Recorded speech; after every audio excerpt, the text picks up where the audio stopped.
You got a yes for me? I got a yes right now. Hey, Eddie, where the papers at? Hey, where the papers at, Eddie?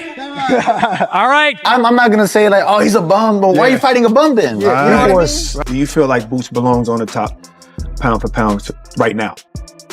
mean? Not yet. I don't think so. We keep Vergil Ortiz busy, and that's what it takes.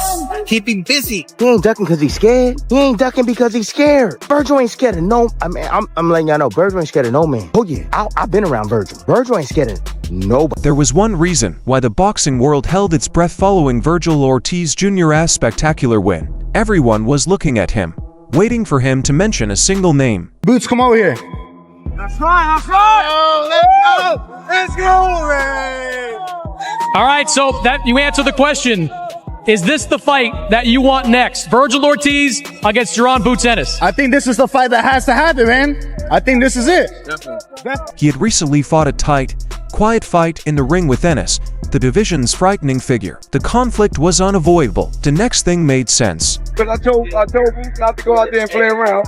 Go out there and make a statement. He made the statement. He did. Now the pressure on every boxing fan's mind is going to be what We wait.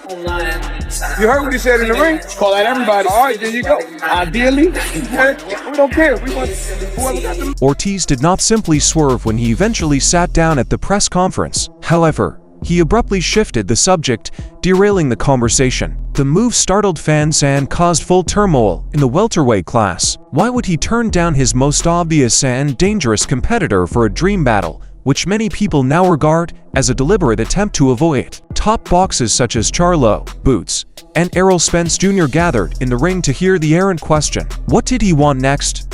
Ortiz didn't think about it, and his response landed everyone who had recently bought into the Ennis hype square in the gut. Charlo was ringside. Boots was here. We saw him in the ring. Spence was here and everything. A lot of the names that have circled you in the past were here to see you in this performance. What were your thoughts on them being here, and which one of them do you want next? It doesn't matter who's next.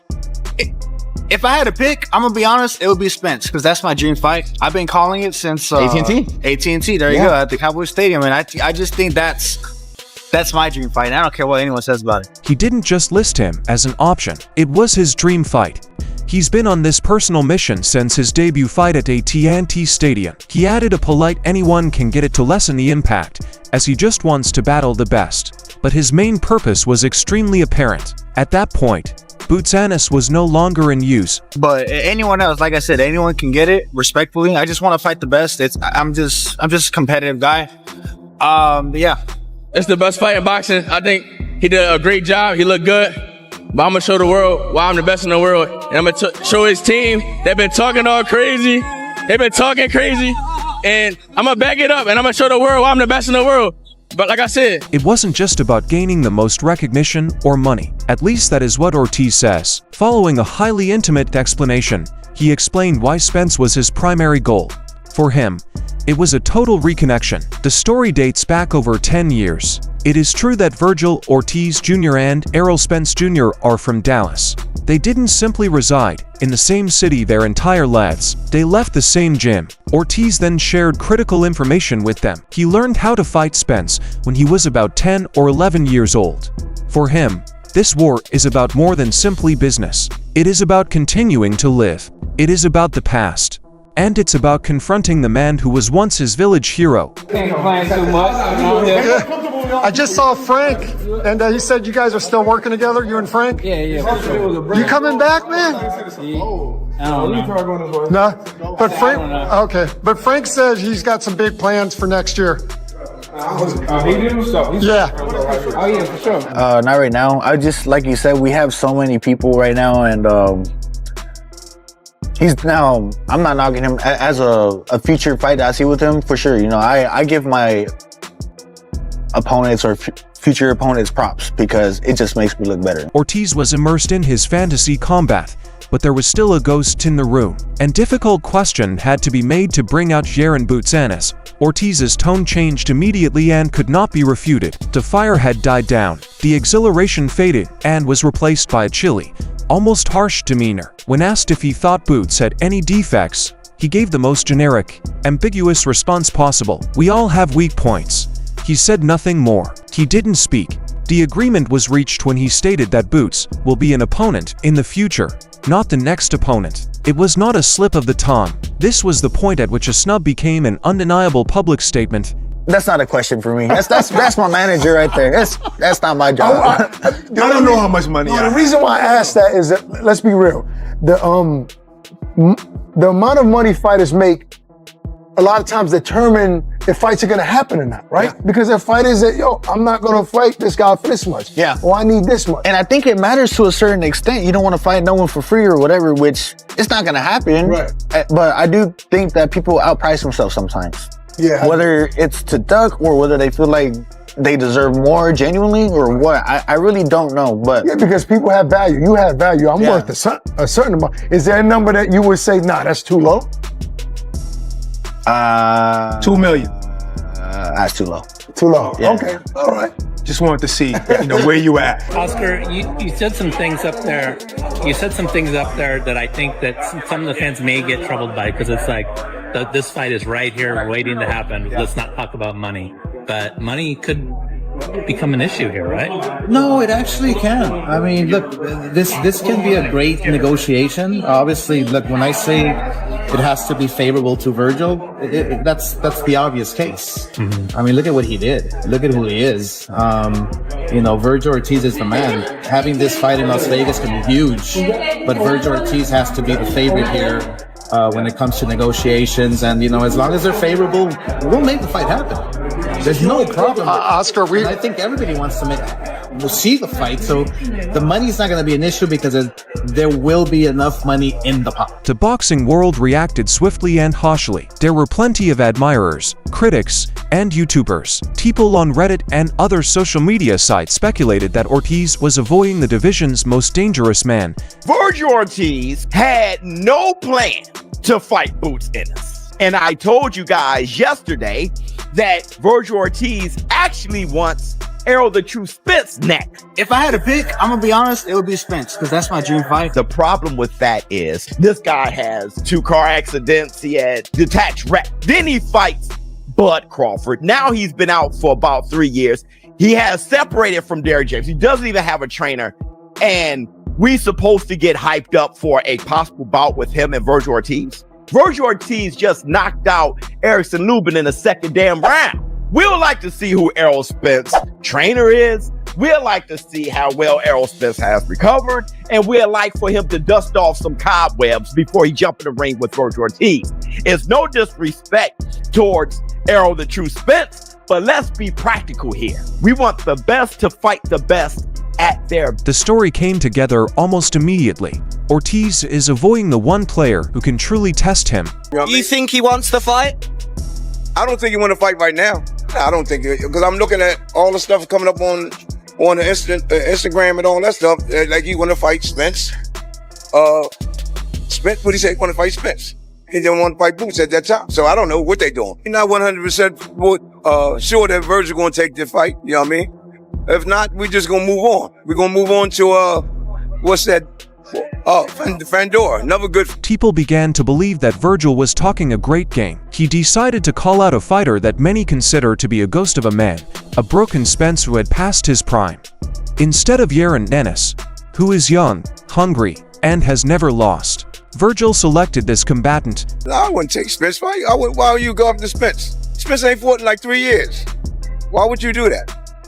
Is he still a credible name, a big name? And to have that on your resume, I think only boosts his career. Who, Spence? Yeah. Yo, Spence still got a beautiful name, a big name, man. You know what I mean? But I would like the Spence to get in, get back into the boxing and get some few fights before you even think about fighting Spence. You know what I mean? Spence is another great fighter, man. You can't count him out. You know what I mean? The sheer arrogance demonstrated by Vergil Ortiz is what makes the entire incident so startling. This same Vergil Ortiz and his manager Oscar de la Hoya had been disparaging Boots in public for weeks. People who claimed Boots refused to fight were the same people who claimed he was stifling negotiations. They made it appear like they were the heroic ones after the combat, but they were stopped. Now that the combat can finally take place, the roles have been completely and radically reversed. Getting this fight with Jaron Boots Ennis next. I don't see nowhere in the world that you go off. You actually told Boots to come up here. You called Boots up there. You understand? Yeah. So all that you talk about in that post-fight press conference, don't nobody want to hear that. You told the nation when they could see it, because see, a lot of people couldn't see the post-fight press conference. But people saw the interview right after the fight. You told us that the man already told you, hey, it's time. You told us that's what was next. If you avoid that and don't do that, you're going to lose a lot of respect from a lot of people. And I might be one of them. Because you acted like talking about Vergil Ortiz. You better believe it. You act like you was up for the challenge. Everybody knows that like Boots said, it's time for him. Everybody wants to see Boots against a real opponent. Vergil, you're peaked right now. You're the best option to make us, to let us figure out all the answers that we want to know about Boots Ennis. And you're going to go say about Errol Spence and somebody else? We don't want to hear that. I definitely don't want to hear that. You told us on national TV after the fight that you wanted to do exactly what that man said. That man told you, but that's what I want to see. I don't want to see you do nothing else right now. You can come back and go to Earl later. You can come back and go to Crawford later if Crawford chooses to do that. But what I want to see right now is the two best dream middleweights on the horizon fight. It's two undefeated guys who are equal. Don't run from that smoke, bruh. Don't run from that smoke. Let's make... Fans are now discussing those past chats. It appears that Team Ortiz either lied back then or is lying now. Now that Ducker has been assigned a name, Team Ortiz is working fast to resolve the issue. Team Ortiz's strategy appears to be contributing to the confusion. Hey, yo, what's going on, y'all, man? Peace to the family. Listen, I did see the report or the tweet that Dan Raphael put out about the Zone not being interested in making the Vergil Ortiz versus what's the main man name, Errol Spence fight. And I think that's a good thing. They said that they are only interested in making the Jaron Boots Ennis fight. Because it appears that, you know, Team Ortiz, Vergil Ortiz, his promoter, Oscar De La Hoya, his manager, Rig, and Robert, and his dad, their entire team, it appears that they are trying to, they don't want this fight. And they want to try to fight Errol Spence, who haven't fought in over 2.5 years, and a guy that's inactive coming off a knockout loss, instead of fighting the guy who you said has been ducking you. So the guy named Jaron Boots Ennis pulled up to your fight, got in the ring, and pretty much was face to face with you. So y'all can make that fight happen now. Tailor-made for Boots. All the styles are tailor-made for Boots. But like I said, y'all didn't see nothing yet, man. You know what I mean? I told you don't go out there and play. Like I told you. He's much better at 154, right? Yeah. Oh yeah. Yeah, how much? He had 147 for what? 10 years, man. Now 10 years. It was about time. He only 28. About time to move. Their stories aren't about just one thing. In several footage, Vergil claims that he has already committed to fight Boots and that the delay is not his fault. This clearly contradicts what he said in public about his dream fight. At the same time, his manager, Rick Merrigan, is attempting to transform this into a massive and extremely challenging new competition. Your manager's talking all crazy, Oscar's talking crazy. It's the time, and I'm gonna make you pay for everything they saying. Straight like that. Ain't nobody's gonna pay over here. I'm gonna make you pay. No, you're not. No, you're not. I guarantee you, and we can bet whatever. I guarantee you. I don't want to take your money away, bro. I'm not betting. You ain't gonna take nothing. Nah. You ain't gonna take nothing. I guarantee you, we can bet any amount of money. When we fight, I guarantee you, I'm gonna win. He suggested a double game, Ortiz versus Spence and Boots versus Charlo, with the victors facing off against one another. It appears to be a smart marketing strategy to schedule two major fights at the same time, but is it actually just a clever, tough way to dodge the one battle that everyone wants to see right now? There wasn't much to evaluate. I just capitalized on his mistakes. Just took as much information as I could and used it. On social media said you weren't going to be here, but you're here tonight. Yeah, for sure. You know, I'm letting everybody know this. You know, this is the fight that I want next. You know.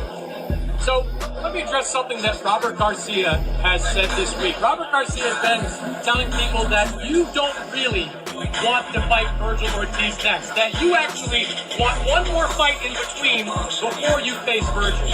How the Vergil fight, if he wins tonight, is that the fight you want next? I don't know where he getting that stuff from, saying I need another fight. And I don't want to fight.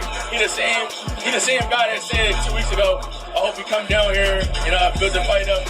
So I'm down here. We came down here on our own.